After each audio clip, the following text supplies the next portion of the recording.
Korban dugaan penganiayaan yang melibatkan Bahar bin Smith mengaku masih mengalami trauma hingga saat ini meskipun peristiwa tersebut telah terjadi sejak September 2025 lalu.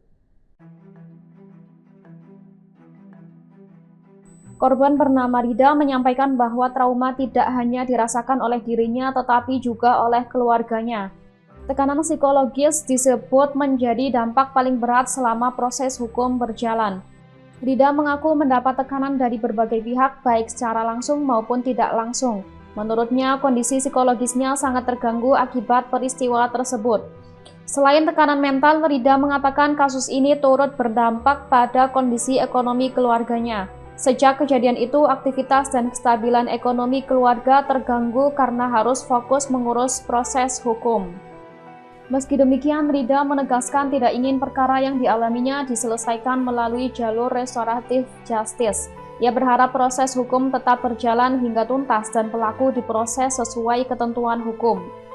Rida kemudian menceritakan kronologi dugaan penganiayaan tersebut.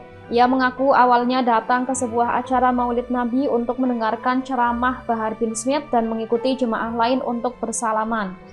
Namun saat hendak bersalaman, Rida justru dicegat oleh pengawal dan dituduh hendak melakukan tindakan tidak pantas.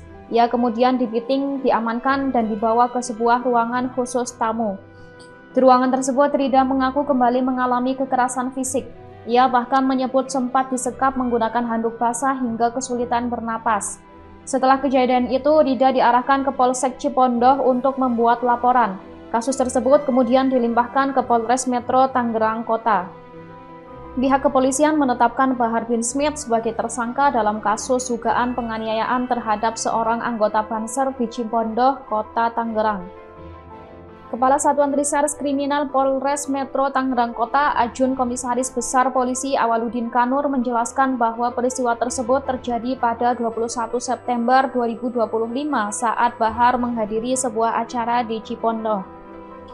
Korban disebut datang untuk mendengarkan ceramah, namun saat mendekat dan hendak bersalaman, korban dihadang oleh pengawal, dibawa ke sebuah ruangan dan mengalami kekerasan fisik hingga mengalami luka. Kasus ini tercatat dalam laporan polisi yang dibuat oleh istri korban. Bahar bin Smith disangkakan melanggar pasal 170 KUHP tentang pengeroyokan dan atau pasal 351 KUHP tentang penganiayaan jungto pasal 55 KUHP tentang turut serta melakukan tindak pidana. Penyidik telah menetapkan tersangka dan mengirimkan panggilan kepada Bahar bin Smith untuk dimintai keterangan pada awal Februari 2026.